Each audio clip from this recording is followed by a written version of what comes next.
Shalom, selamat pagi Bapak Ibu Saudara yang kekasih. Kita jumpa kembali dalam Renungan Logos HKBP Limo, Senin 12 Agustus 2024. Sebelum membaca firman Tuhan, marilah kita terlebih dahulu berdoa. Kita berdoa. Puji syukur dan terima kasih kami ucapkan kepadamu Tuhan atas penyertaan-Mu di dalam kehidupan kami. Dan pada pagi hari ini juga Tuhan bangunkan kami. Sebentar lagi kami Tuhan mau mendengarkan firman-Mu. Biarlah Roh Kudus-Mu Tuhan hadir di dalam kehidupan kami. Sehingga kami mengerti akan firman-Mu. Dan Tuhan mampukan kami untuk melakukan dalam kehidupan kami. Terima kasih Tuhan di dalam nama Tuhan Yesus Kristus dan kami mengucap syukur.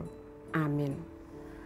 Bapak Ibu Saudara yang kekasih, firman Tuhan pada pagi hari ini tertulis pada 1 Yohanes 1 ayat 5. Demikian firman Tuhan. Terang itu bercahaya di dalam kegelapan, dan kegelapan itu tidak menguasainya. Yang menjadi tema renungan kita pada pagi hari ini menjadi terang.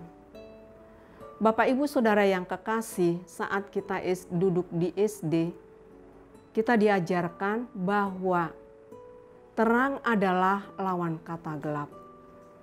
Padahal terang gelap mempunyai kekuatan sama dan saling beradu satu sama. Jadi kalau kita pikir terang tidak berlawanan dengan gelap, justru terang lebih kuat daripada gelap. Ada satu ilustrasi yang mau saya sampaikan. Goa tinggal di dasar bumi yang gelap. Suatu hari Goa mendapat undangan dari matahari untuk berkeliling di permukaan bumi, melihat yang terang. Goa sangat antusias karena dia belum pernah melihat yang terang.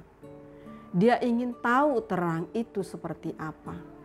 Maka Goa pun menyambut undangan matahari dan ia naik ke permukaan bumi. Goa sangat senang dengan terang yang ditunjukkan matahari.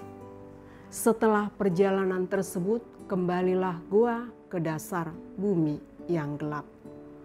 Lalu Goa juga merasa berhutang budi kepada matahari. Dia lalu mengirimkan undangan kepada matahari. Matahari pun antusias dan penasaran seperti apa gelap itu. Dia lalu datang ke dasar bumi, menemui Goa, datang ke dasar bumi, menemui Goa. Setelah matahari sampai di Goa, berlalu 1 menit, berlalu lagi 5 menit, berlalu 15 menit. Lalu matahari bertanya kepada Goa, "Goa, ajaklah, tunjukkan padaku seperti apa kegelapan. Aku sudah tak sabar melihatnya." Untuk itu saudara yang kekasih, apa yang kita bisa tangkap dari ilustrasi tersebut? Bapak Ibu Saudara yang kekasih, jadi terang tetap terang. Terang lebih kuat daripada gelap. Terang adalah bukan upaya manusia. Alkitab menampilkan Kristus Yesus sebagai terang karena Dia adalah terang bagi kita semua. Yesus berkata, "Akulah terang dunia. Barang siapa mengikut aku, ia tidak akan berjalan dalam kegelapan, melainkan ia akan mempunyai terang hidup." Yesus datang ke dunia ini sebagai terang, supaya setiap orang yang percaya kepadanya tidak lagi tinggal di dalam kegelapan. Saudara yang kekasih, dahulu kita adalah kegelapan, tetapi sekarang kita adalah terang di dalam Tuhan. Oleh sebab itu, kita harus hidup sebagai anak-anak Tuhan. Menjadi anak-anak Tuhan, kita adalah alat Tuhan menjadi terang di dunia ini. Untuk berbuah, untuk melakukan kebaikan, keadilan dan kebenaran. Kita adalah alatnya supaya Tuhan melihat sikap kita, kita dapat menerangi dunia. Tuhan Yesus menegaskan supaya hendaknya terangmu bercahaya bagi orang lain.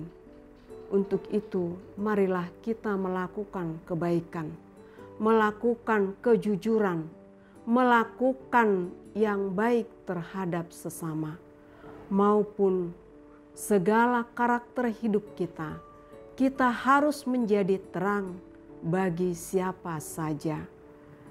Hidup jadi teladan, jangan jadi batu sandungan bagi orang lain. Rasul Paulus kepada Timoteus, jadilah teladan bagi orang-orang percaya dalam perkataanmu, dalam perbuatanmu, dalam tingkah lakumu, dalam kasihmu, dalam kesetiaanmu, dan dalam kesucianmu. Saudara yang kekasih, Tuhan Yesus Kristus adalah juru selamat kita, penebus kita dari dosa. Dia adalah teladan dan kekuatan kita. Dia menjadi terang yang bercahaya bagi dunia ini. Dalam nama Yesus Kristus, kita harus menjadi anak-anak Tuhan dan menjadi terang di dalam dunia. Amin. Kita berdoa. Kembali kami Tuhan mengucap syukur atas firman-Mu yang mengingatkan kami kembali. Tuhan, dalam perjalanan hidup kami, kiranya Tuhan yang menuntun kami agar kami menjadi anak-anak terang di dunia ini. Tuhan mengingatkan kami supaya dalam kehidupan kami menjauhkan segala kesombongan, keangkuhan, kebohongan, tapi biarlah kami menjadi orang-orang yang menjadi terang. Kami adalah menjadi alat-Mu. Untuk itu Tuhan, kami merindukan itu. Kiranya Roh Kudus-Mu Tuhan yang memimpin dan menuntun kami, setiap langkah kami, setiap aktivitas kami. Kiranya Tuhan yang membimbing hati dan pikiran kami. Bapa di dalam surga, dan pada pagi hari ini juga Tuhan, biarlah kami Tuhan berjalan dengan seturut dengan kehendak-Mu. Kiranya Tuhan yang memberkati segala aktivitas kami. Demikian juga Tuhan jemaat-Mu HKBP dalam melakukan aktivitasnya. Kiranya Tuhan yang menuntun, kiranya Tuhan yang memberkati, yang setiap jemaat-Mu Tuhan yang memimpin, supaya kami tidak jatuh ke dalam dosa. Berkati Tuhan jemaat-Mu dari yang kecil hingga lansia. Demikian juga Tuhan jemaat-Mu yang sakit, kiranya Tuhan yang menyembuhkan. Anak-anak kami yang masih sekolah, kiranya Tuhan yang menuntun, yang memberikan kemampuan agar mereka menjadi anak-anak yang seturut dengan kehendak-Mu. Untuk itu Tuhan, biarlah kami dalam perjalanan kehidupan kami, Roh Kudus-Mu yang menyertai kami. Ampuni juga Tuhan segala dosa dan kekurangan kami. Ini doa permohonan kami sampaikan di dalam nama Tuhan Yesus Kristus, dan kami mengucap syukur. Amin. Selamat beraktivitas, Tuhan Yesus memberkati. Amin.